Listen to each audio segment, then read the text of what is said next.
Y el título de la prédica de hoy es Consuelo ante la pérdida. Consuelo ante la pérdida, ese es el tema que quiero compartirles en esta noche. Vivimos tiempos de pérdidas. Gente que está perdiendo casas, gente que está perdiendo trabajo, gente que está perdiendo negocios, perdiendo ciertas oportunidades. Pero sobre todas las cosas, hay pérdidas de seres queridos. Y por eso es que quiero hablarle de este tema, porque hay muchas personas en nuestra Masaya, en Nicaragua y alrededor del mundo que están perdiendo seres muy queridos. Y esas pérdidas son dolorosas. Esas pérdidas duelen. Más cuando son sorpresivas, cuando uno no tenía nada previsto. Muchas veces hay familias que tienen enfermedades y uno con los meses como que va medio asimilando la pérdida. Y también hay muertes inesperadas, duras, que no se miraban venir. Pero sea cual sea la situación, ya sea inesperada o algo esperado, entre comillas, al final duele. Y es mi oración de que a través de la palabra del Señor encontremos consuelo en estos tiempos de pérdida de seres queridos. En lo personal, hoy mi papá cumple 10 días de fallecido. Él estuvo hospitalizado por 18 días, desde el 20 de mayo al 7 de junio. Él estuvo hospitalizado y el 7 de junio, domingo 7, a las 7:40 de la noche, mi papá falleció. Y hoy cumple, como les digo, 10 días y es duro. Y por eso es que les digo que es un reto para mí. Ahí va a ver en pantallas la imagen de mi papá y también la imagen del ataúd y el traslado que se hizo de Managua a la zona donde él, que realmente fue todo tan rápido. Pero sí, mis amados hermanos, en Jesús, en Dios hay esperanza. En Dios podemos encontrar consuelo. Y muchas veces en esos momentos de dolor nos podemos preguntar, ¿dónde está Dios? Dios se olvidó de mí, porque somos humanos y podemos llegar a preguntarnos eso, pero es mi oración de que hoy encontremos consuelo en la palabra del Señor. El Salmo 34, verso 18 dice esto: el Señor está cerca de los que tienen quebrantado el corazón. Él rescata a los de espíritu destrozado. Ahí el salmista expresaba cómo es Dios en medio del quebranto y en medio del espíritu destrozado. Dice que Dios está cerca. Él no está lejos. Él está allí. Lo que pasa es que muchas veces el dolor no nos permite sentir a Dios. Y por eso es que es peligroso que tengamos cuidado. Por eso debemos de tener cuidado de lo que sentimos en esos momentos. Porque Dios está ahí. El Salmo 23, el verso 4, también dice el salmista: aunque ande en valle de sombra de muerte, no temeré mal alguno, porque tú estarás conmigo. Tu vara y tu cayado me infundirán aliento. Una vez más el salmista decía: aunque ande en valle de sombra de muerte, no temeré mal alguno, porque el Señor estará conmigo. Y esa es la verdad, mis amados hermanos. Dios está ahí en los momentos de dolor, en los momentos de alegría, en los momentos de incertidumbre. Dios está ahí. Y por esa razón es que este mensaje quiero que lo abrace en su corazón y pueda ser de consuelo. Es normal que como cristianos, como humanos, experimentemos un duelo después de la pérdida de un ser querido. Muchas veces nos llenamos de espiritualidad o muchas veces quizás ni sabemos cómo actuar como cristiano ante la muerte de un ser querido. Y comenzamos a cuestionarnos, pero yo le quiero indicar que el duelo es correcto. Es correcto que usted tenga duelo, es correcto que usted experimente el duelo. Yo estos 10 días no han sido fáciles. He tratado de llevar mi vida, pero no ha sido fácil porque mi papá y yo le guardo mucha gratitud. O sea, mi papá fue alguien que fue bien incidente en mi vida. Él me cuidó. Yo tuve un accidente muy pequeño a los 6 años y desde ese momento hasta los 19 años él anduvo conmigo cuando yo me desmayaba, cuando mi sistema nervioso se miraba afectado, él me llevaba al neurólogo, medicina, el laboratorio, electroencefalograma. O sea, era eso constante por 13 años. Adicional a eso, me acuerdo cuando fui a la universidad, él me acompañó, él estuvo ahí conmigo indicándome porque yo no conocía ahí el RUFA, en una RUFA, él me indicó las rutas, me indicó todo, el aula, el registro y la verdad es que quizás para muchos eso es vergonzoso, cómo tu papá va a ir y te va a andar indicando, pero personalmente fue algo que guardo en mi corazón, que él estuvo ahí en los momentos bien importantes de mi vida, igual con mi matrimonio, con mis hijos. Y la verdad es que duele. Y por eso es que, mi amado hermano, el duelo es una respuesta natural ante la pérdida importante. Es el proceso de decir adiós a alguien que amamos y que ya no tenemos. Es un tiempo para recuperarnos de la pérdida. Ese es el duelo. Y por eso es que necesitamos tomarlo.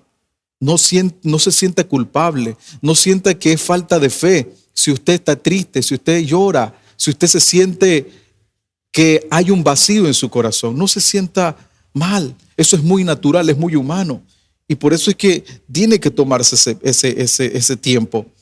Esta pérdida de mi papá no solamente afectó nuestra agenda para este año, no solamente cambió nuestras prioridades, sino que nos dio otra realidad de vida. Es otra vida la que llevamos ahora y eso es otro cambio, eso es un cambio secundario aparte de la muerte de él. Así que esos cambios, es normal que uno se sienta un poco desorientado, triste, sin energía, pero no se sienta mal, mis amados hermanos. Muchas veces cuando estamos en esta etapa de duelo, podemos tomar algunas actitudes que no son correctas y por eso debemos de tener cuidado. Por ejemplo, muchas personas en la etapa de duelo, en vez de dolerse con la pérdida del familiar, muchas veces entran en estado de negación y eso no es correcto. Dicen, no creo que esté pasando esto. No, es que no puede ser. Yo me imagino que se confundieron. Muchas veces podemos entrar en ese estado de negación y decir, no, si él estaba bien, quizás es Dios que permitió todo esto y se confundieron los médicos y una cantidad de cosas. Y eso es negación. Y no puede ser así. No se puede caer en esa etapa de negación. También muchas veces las personas quizás no entren en etapa de negación, pero sí entran en enojo, en esa etapa de duelo. Entran en enojo y se recriminan y dicen, no fui un buen hijo, no fue una buena hija.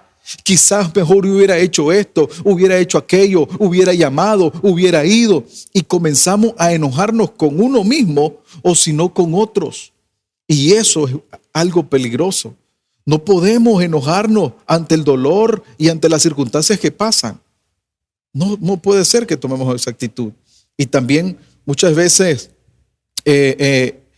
entra en otro estado como de negociación.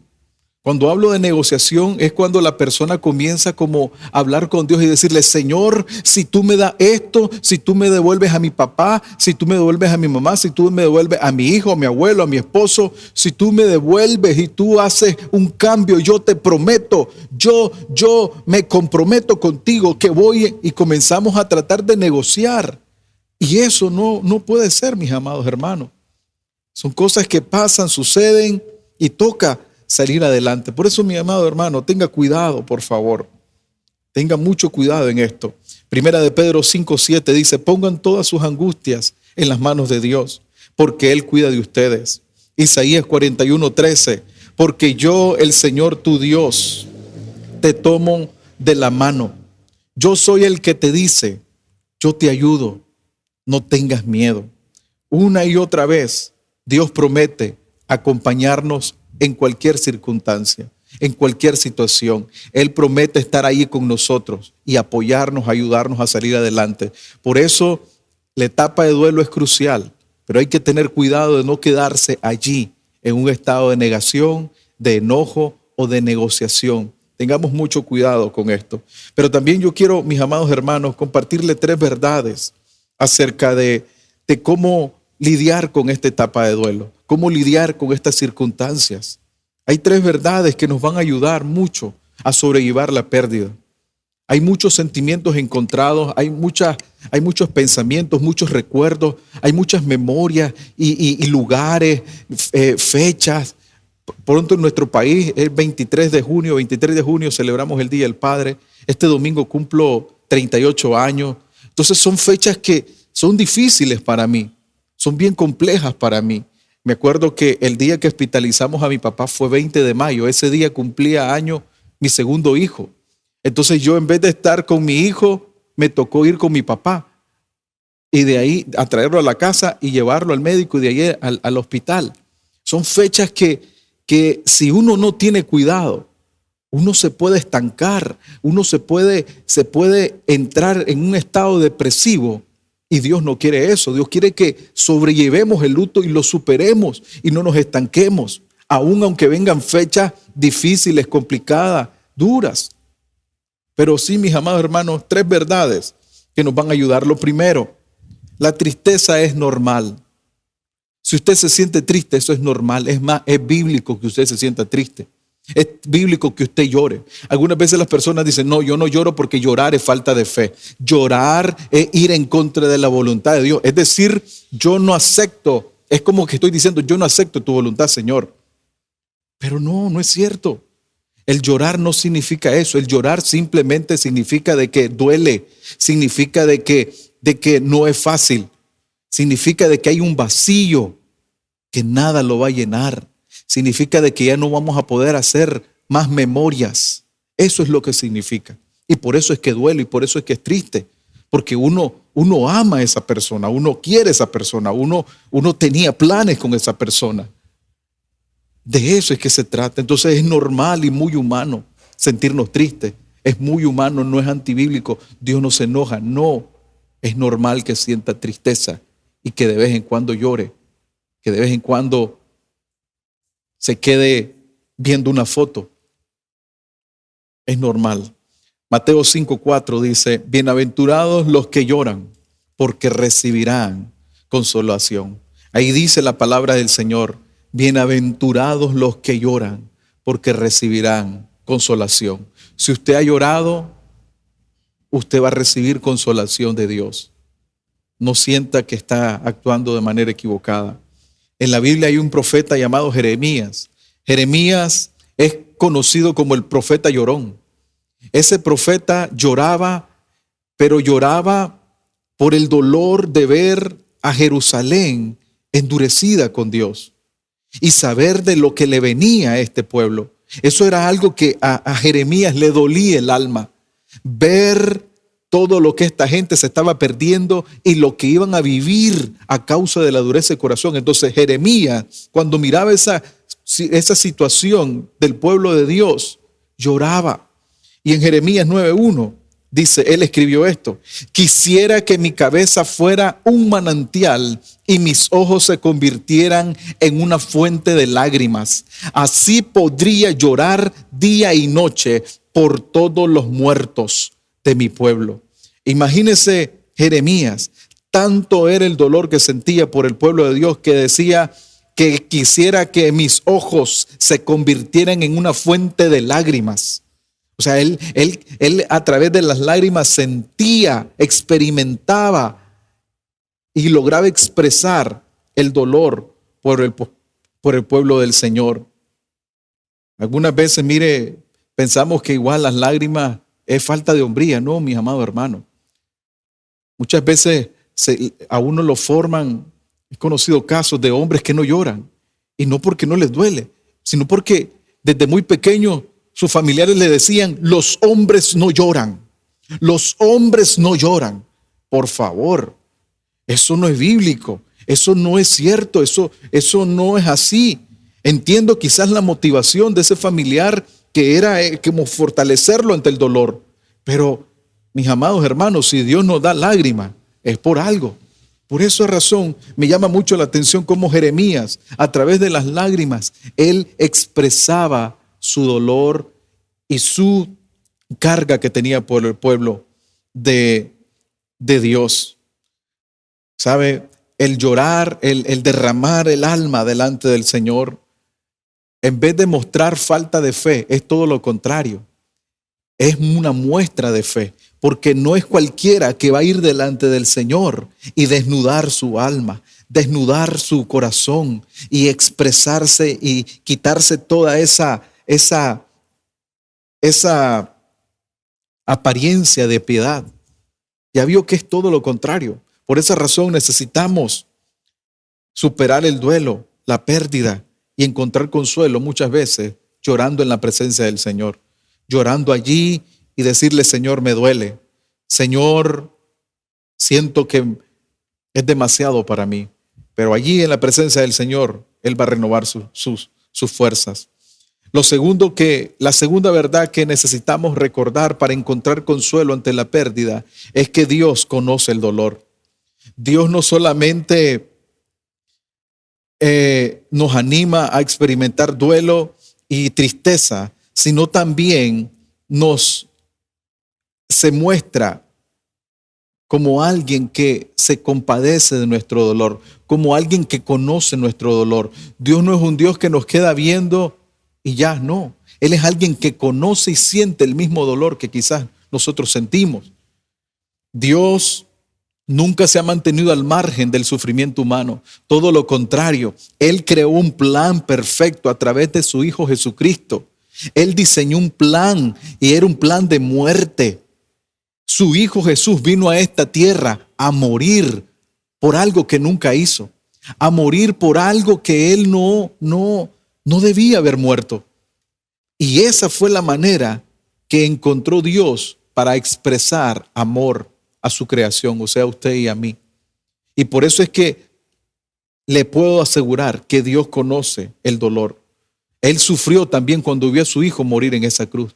Él sintió dolor, igual nuestro Señor Jesucristo conoce mejor que nadie también el dolor. En Romanos 5:8, mírelo, escuche lo que dice la palabra del Señor. Mas Dios muestra su amor para con nosotros, en que siendo aún pecadores, Cristo murió por nosotros. Cristo murió por nosotros, siendo aún pecadores. Y esa muerte no fue una muerte sencilla, fue una muerte que literalmente desfiguró su rostro y quebró su cuerpo. El sufrimiento que nuestro Señor Jesucristo experimentó está entre los más grandes sufrimientos que un ser humano haya experimentado en esta tierra. Así que por eso es que le digo que Dios conoce el dolor. Por eso cuando uno va delante de Dios y le dice, me duele, Él sabe muy bien lo que le estamos diciendo. Cuando uno va delante de Dios y le dice, Señor, no aguanto, siento morir, Dios lo entiende.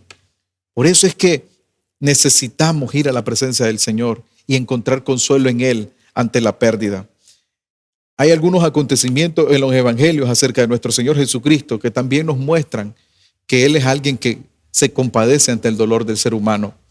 La Biblia dice que cuando Jesús vio a María y a los demás llorar por la muerte de Lázaro, dice que Jesús se conmovió tanto que lloró también por la muerte de Lázaro. Él lloró al ver a María y a los demás sufriendo por este hombre que había muerto. Y cualquiera dirá, pero si él sabía que iba a resucitar, sí sabía, pero eso no le invalidaba de sentir empatía, de sentir el dolor que sentía María y los demás. Por eso la Biblia dice que él lloró.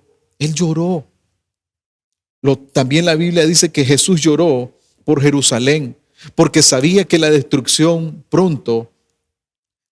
que pronto sufriría su pueblo. Él lloró por Jerusalén. Él lloró. Y lo tercero que la Biblia narra acerca de nuestro Señor Jesucristo, dice la Biblia que Jesús, antes de ser traicionado por Judas, fue a orar al huerto de Getsemaní y dijo a sus discípulos, siento en el alma una tristeza de muerte. Eso fue lo que le dijo Jesús a sus discípulos. Jesús diciendo eso, la segunda persona de la Trinidad diciendo eso. Siento en el alma una tristeza de muerte. Una vez más, mis amados hermanos, Dios conoce el dolor, Jesús conoce el dolor. Por lo tanto, podemos ir a Él sabiendo que Él nos entiende mejor que nadie en esta tierra. Y lo tercero que quiero dejarle en su corazón es que necesitamos encontrarle sentido a la pérdida. Necesitamos, en medio del dolor, en medio de la angustia y en medio de la situación que vivimos ante la pérdida del ser querido, encontrarle sentido a esa pérdida. Dios, quizás usted se pregunta, ¿por qué Dios permitió esto? ¿Por qué Dios dejó que pasara esto? ¿Por qué Dios, si era un hombre o un esposo, un padre, un abuelo, un amigo, un hermano, que era un hombre de bien, por qué Dios permitió que se muriera? Y aquella persona que anda perdida, se enfermó y ni fue al hospital ni tomó nada y se recuperó. Muchas personas pueden llegar a ese tipo de preguntas. ¿Por qué Dios permite esto? ¿Por qué Dios no dejó que esto pasara? ¿Por qué no con aquel y con él sí? Tengamos cuidado, mis amados hermanos. Y se los digo de corazón. Se los digo con el alma. Tengamos mucho cuidado. Pero sí tenemos que encontrarle sentido a la pérdida. Una de las cosas que he tratado de tomar tiempo, ya hoy 10 días de que mi papá falleció, es encontrarle precisamente sentido a esa pérdida. Pedirle a Dios que me diga qué es lo que quieres para mí, para mi familia, para mi mamá, para mis hermanos. ¿Qué es lo que quieres para la familia de mi papá? ¿Por qué él? ¿Por qué no yo? ¿Por qué no otra persona? ¿Por qué precisamente él? Mire, eso de mi papá fue algo rápido. Él estaba con un malestar 2 días, 3 días, y al tercer día al médico. Ese día amaneció con una trombosis en su pierna izquierda y ya se complicó. Los pulmones se dañaron, había flema. O sea, fue una cosa rápida. Por eso es que yo le pregunto a Dios y le decía, Señor, ¿qué es lo que quieres mostrar? ¿Qué es lo que quieres? ¿Qué es lo que deseas? Y hay algunas cosas que siento en mi corazón compartirles y que la guardo en mi corazón. Romanos 8:28 dice esto. Esto es una gran verdad. Y dice, y sabemos que a los que aman a Dios, todas las cosas les ayudan a bien. Esto es, a los que conforme a su propósito son llamados. Una vez más, todas las cosas les ayudan a bien. Muchas veces uno puede leer esto y uno puede tomarlo de manera liviana, pero no. Cuando uno está en esta situación, que como personalmente estoy viviendo, uno se encuentra refugio y consuelo en este tipo de versos. Saber de que todas las cosas ayudan a bien, aún hasta la muerte, aún el dolor. Yo sé muy bien que mi papá está con el Señor. Yo estoy segurísimo que mi papá está en el cielo. Eso no lo dudo. Pero me toca a mí y a mi familia encontrar qué es lo que quiere y en qué bien me va a ayudar esto. Por eso es que quiero decirle 4 cosas que Dios quiere mostrarnos a través de estas circunstancias. Número 1, que mostremos mayor empatía con las personas. Esto significa de que tengamos más conciencia y seamos más sensibles ante el dolor ajeno. Muchas veces cuando uno experimenta este tipo de situaciones, lo que hace es volverse más sensible, más humano ante el dolor de los demás. Lo segundo que también ayuda mucho este tipo de situaciones que uno pasa es que uno agarra las prioridades y comienza a analizarlas, comienza a revisarlas hasta que queden lo más saludable posible. Uno como que le cambia el enfoque, la perspectiva de la vida.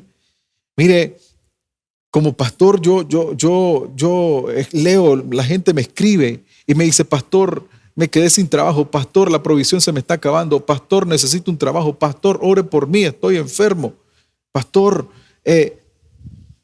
la provisión ya pronto ya no hay y no sé cómo voy a hacer, no hay ahorita una fecha de que termine todo esto. Y saben, es duro, pero yo a raíz de esta situación de mi papá lo que pienso es esto, de que es cierto que quizás falte un tiempo de comida o quizás 2 tiempos o quizás los 3 tiempos, quizás falte el empleo, quizás falte cosas o perdiste cosas, tuviste que vender cosas, ceder cosas para poder tener ingresos para pagar las cosas en la casa, en el hogar o deudas. Pero ¿sabe algo? Eso es duro y quizás hasta penoso. Pero uno tiene lo principal, la vida y Dios. Si uno tiene la vida y Dios, uno puede enfrentar cualquier cosa.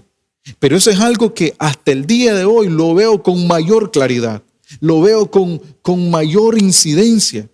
Yo digo, no, si yo tengo la vida y tengo a Dios, estoy dispuesto a perder algunas cosas, pero sé que si tengo la vida, yo puedo seguir adelante. Así que nos ayuda el dolor a crear prioridades más saludables, a cambiar el enfoque de las cosas. También nos ayuda a una comunión más profunda con Dios. Nos da un sentido renovado del amor de Dios.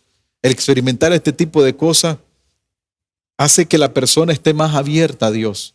Y espero que así sea, porque muchas veces también puede ser lo contrario. Hay un enojo contra Dios. Si usted está enojada contra Dios, enojado con Dios por las diferentes circunstancias que vive, que está pasando, por favor, le quiero animar en el nombre del Señor que no siga sintiéndose así. Pídale perdón a Dios en este momento y dígale, Señor, perdóname, porque he dejado que mi humanidad, mi carne, me gane. Y me olvido que tu palabra dice que joven fui y ahora he envejecido y no he visto justo desamparado ni su descendencia que mendigue pan.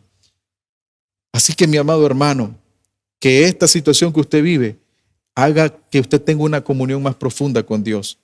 Y lo último, unas relaciones nuevas y renovadas con las demás personas. Mire, yo estoy muy agradecido con Dios por la cantidad de gente que me escribió, oró por mí, por las personas que se han dolido en este tiempo conmigo. Y guardo una gratitud increíble por esos mensajes, por esas llamadas, por esas muestras de aprecio.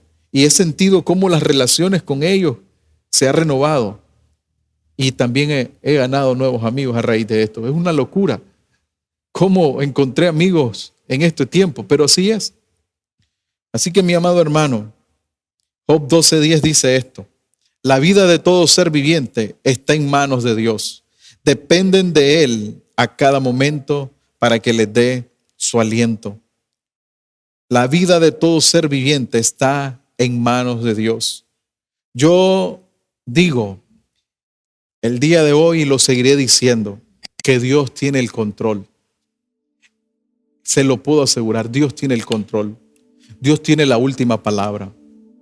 El virus no acabó con la vida de mi papá, no. Mi papá falleció porque Dios así lo determinó. Mi papá falleció porque Dios así lo quiso, porque esa era su voluntad. Y usó esta situación para hacer su voluntad. Por eso yo lo digo una y otra vez, Dios tiene el control y Dios tiene la última palabra, hoy, mañana y siempre. Dios es el que da vida a todo ser viviente, porque estamos en sus manos.